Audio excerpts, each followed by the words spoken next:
o sea, la gran cantidad de personas, de sujetos históricos en la historia reciente? Piensen. Ya, chiquillos, vamos a leer. La idea es que con esto desarrollen su guía. Yo en la guía igual le puse el texto.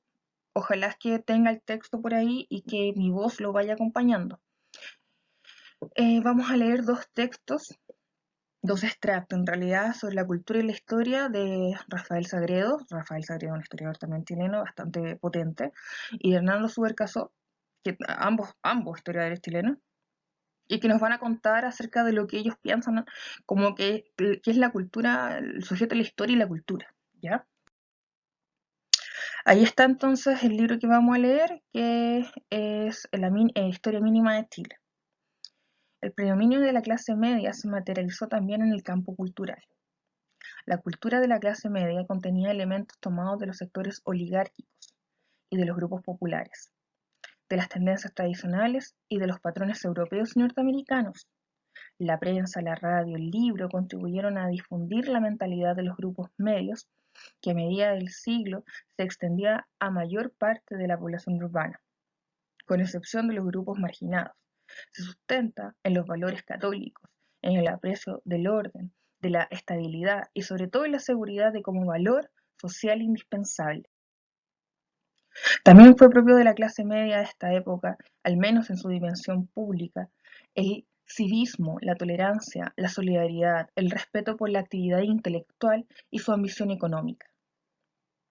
Uno de los rasgos distintivos de la cultura de masas propia del siglo XX fue la norteamericanización de los valores, usos y costumbres de la población, entre otros factores por la influencia de Hollywood. El cine norteamericano irrumpió en Chile en las décadas de 1910 y 1920, transformándose en una mercancía irresistible que llegó a ser valorada por la sociedad chilena sin mayores distinciones sociales. Esto generó un enorme impacto social y cultural que sitúa a Estados Unidos como un referente absoluto de modernidad, al estilo norteamericano, que se concibió como alcanzable por medio del consumo del cine y de manufactura norteamericana, que de este modo se transformaría en partes esenciales de la vida cotidiana. La modernización del país en el siglo XX se materializó en un gran dinamismo en el ámbito cultural, que en algún momento alcanzó resonancias mundiales. En el campo literario sobresalen Gabriela Mistral, quien recibió el Nobel de Literatura en el año 45, Pablo Neruda, que lo obtuvo en el año 71, y Vicente Huidobro. En la pintura y en la escultura surgieron figuras como Nemesio Antunes, Enrique Sañartu, Roberto Mata, Lili Garafulik y Marta Colvin. En la música destacaron Claudio Arrau y Domingo Santa Cruz. Para satisfacer las demandas culturales y artísticas de la población, se crearon la Orquesta Sinfónica de Chile, el Ballet Nacional, el Coro de la Universidad de Chile y el Teatro Experimental. Todas instituciones fundamentadas en sus ámbitos y cuya acción perduraría hasta la actualidad, ahora conviviendo con las agrupaciones privadas que han surgido en las últimas décadas. La evolución del país hizo posible también una extraordinaria expansión de la población escolar, que se prolongaría en el tiempo y que se reflejó en el sistema educacional y social. Si en 1935 el conjunto de la educación básica y media y fiscal particular atendía al 41,9% de la población de 6 a 18 años, es decir, 587.834 sujetos, y en 1973 y en los mismos niveles eran 2.760.145 alumnos, llegando a la cobertura del 91,3% de la población en la edad escolar. También una cada vez mayor heterogeneidad en el sistema educativo. Heterogeneidad, o sea, gente de distintos bandos, o sea, distintas clases sociales. Pues el alumnado provenía de los más variados orígenes sociales. Estas características condicionaron a los cambios, transformaciones y reformas aplicadas a la segunda mitad del siglo y que culminarían con la reforma en la educación de los años 70, que pretendió modernizar al sistema educativo como su propósito esencial fue la puesta al día y la democratización de la enseñanza. Se propusieron como objetivo específico la educación como el patrimonio de todos, entendida como una política que garantizaría las oportunidades del ingreso, permanencia y acceso al sistema educacional, la formación integral y la responsabilidad social, referida a crear una base cultural común que permitiera el diálogo entre los individuos y los grupos sociales. La formación para la vida en el trabajo, que aspiraba a formar personal bien calificado en todos los niveles, y la educación como un proceso de toda la vida y de adaptaciones permanentes a los cambios. Perdónenme, chiquillos, si me he equivocado, pero me cuesta un poco respirar respirar y hablar. La propuesta fue el fruto de un análisis de la realidad que se hizo cargo del hecho que la educación no estaba siendo un canal de movilidad social y que, por el contrario, retardaba y dificultaba el cambio social con gran peligro para la vida democrática. Al desenvolvimiento de la educación pública y privada primaria y secundaria se sumó la creación de numerosas instituciones de carácter universitario y técnico, como las universidades de Concepción y Técnica del Estado, hoy Universidad de Santiago. La preocupación por la educación de los sectores populares se materializó en la creación de escuelas rurales y en un amplio plan de alfabetización. Otro de los elementos que caracterizó el desenvolvimiento cultural del país en el siglo XX fue el desarrollo de las investigaciones universitarias e instituciones y agencias científicas, la creación de la Comisión Nacional del Desarrollo Científico y Tecnológico y del Fondo Nacional de Investigación Científica y Tecnológica. Fue un adelanto fundamental en la tarea de promover la ciencia básica, actividad que, sin embargo, pese a los avances de las últimas décadas y lo trascendental que resulta para el desarrollo del país, recibe menos del 1% del PIB para su financiamiento. No tenemos investigaciones porque nadie aporta. Ya, chiquillos, acabamos de leer, la idea es que usted vuelva a releer esto porque esto es lo que tiene que hacer. Los autores aquí plantean cómo ha sido la intervención cultural y de los sujetos, ¿no es cierto?, en el medio, en este siglo, este último siglo XX, y dan su punto de vista. Entonces, atento con eso porque con eso tienen que responder. Vamos al texto entonces. Seguimos con Sagredo, perdón. Un fenómeno de la época fue que a partir de la década de 1950 las ciencias sociales acapararon la atención preferente de los científicos, respondiendo así a los estímulos que generó el proceso de cambio que se experimentaba. Los trabajos del historiador Mario Góngora sobre el origen de los inquilinos en el Valle Central y sobre la propiedad rural son un ejemplo de esto. También la apertura hacia las corrientes marxistas y estructuralistas que pretendían explicar y dirigir el proceso de las transformaciones sociales como consecuencia de una expansión urbana. El afán industrializador y la influencia de los medios de comunicación, la cultura popular evolucionó hacia una cultura de masas, que aunque contribuyó a ampliar el horizonte intelectual del chileno, al poner a su disposición espectáculos de variada índole, significó también la creciente influencia de la televisión, el radioteatro y de las revistas de variedades en el desmedro de la literatura, el arte y la especulación intelectual, tal vez un antecedente del mundo de los realities, la farándula y el morbo televisivo, que se aprecia en Chile del siglo XXI y que forma parte de una tendencia global. Es lo que dice.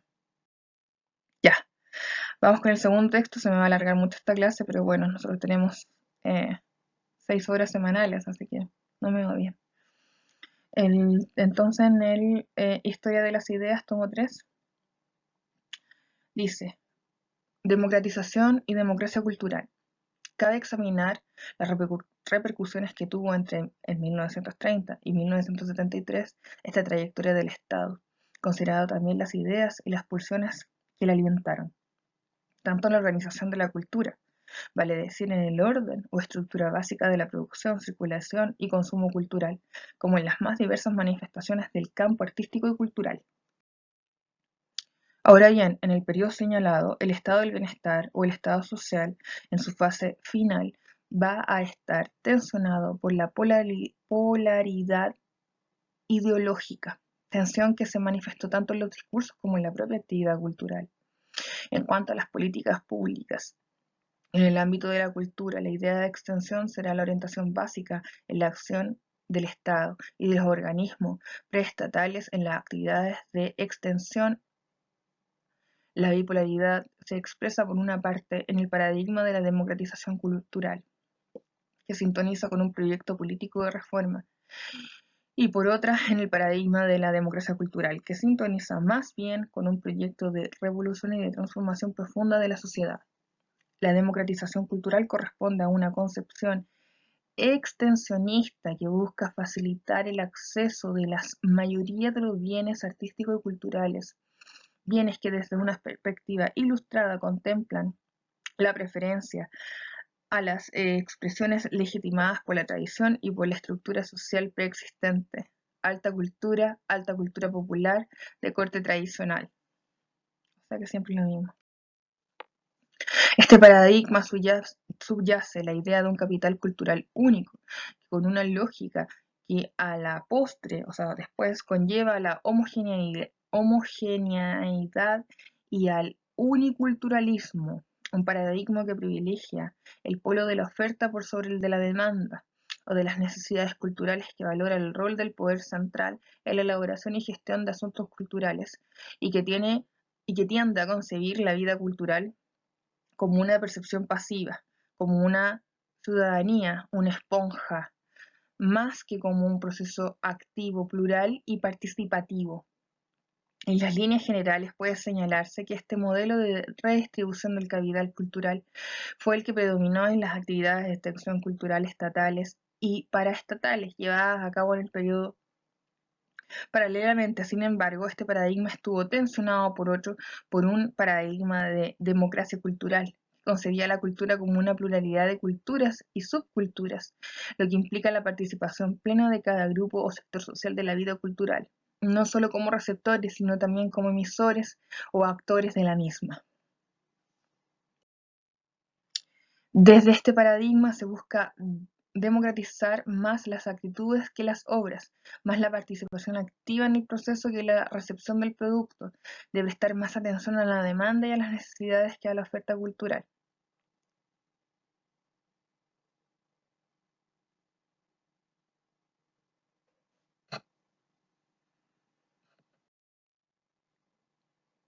No se trata de algo que hay que conquistar o poseer, sino de una dimensión que ya está presente en toda persona o grupo social. Cultura es, entonces, el conjunto de rasgos distintivos, espirituales, materiales, intelectuales y afectivos que caracteriza a un grupo social o a una sociedad. Engloba además de las artes, las letras, los modos y las condiciones de vida de este grupo o sociedad, los sistemas de valores, las tradiciones, las creencias y las diversas formas en que se expresa y se desarrolla un individuo. La cultura concebida como creatividad social será un proceso continuo, móvil y dinámico. No cabría, por tanto, pensarla como algo que cabe preservar o redistribuir. Todo esto implica una concepción de la extensión de la cultura, muy diferente a la que conlleva el paradigma de democratización cultural. Bien, chiquillos, ambos textos son bastante potentes. Hay que poder tratar de, al leerlo, hacer conclusiones con lo que uno sabe de la historia, y desde esa forma, ¿no es cierto?, ver qué es lo que trata de demostrarnos cada historiador. Entonces, como síntesis de la clase del día de hoy, comprendimos desde la dimensión cultural la importancia de los sujetos históricos presentes en las nuevas formas de escribir la historia para reconocer los cambios y continuidades en este ámbito de la vida en sociedad, por medio del análisis de las fuentes sobre el sujeto y el sujeto en la cultura y la sociedad chilena. Entonces, la actividad, chiquillos, consiste en, del texto de Sagredo, van a contestar las siguientes preguntas. ¿Qué afirma el autor sobre el mundo de la cultura? ¿Qué hechos históricos destaca? ¿Qué proceso histórico explica? ¿Qué sujetos son destacados? ¿Cómo explica la contribución de los sujetos al mundo de la cultura? ¿Okay? Por eso tienen que volver a releer, ¿no es cierto?, en la guía. Y del texto de Bernardo Subercaseaux, ¿qué dice el autor sobre el proceso de democratización y de la democracia cultural? ¿Qué hechos históricos destaca? ¿Qué procesos históricos explica? ¿Qué sujetos son destacados? ¿Cómo explica la contribución de estos sujetos en el mundo de la cultura? La idea, chiquillos, es que ustedes reflexionen, ¿no es cierto? Y podamos, ¿no es cierto?, encontrarnos con esto. Bien, muchachos, un abrazo gigante, un besito, cuídense.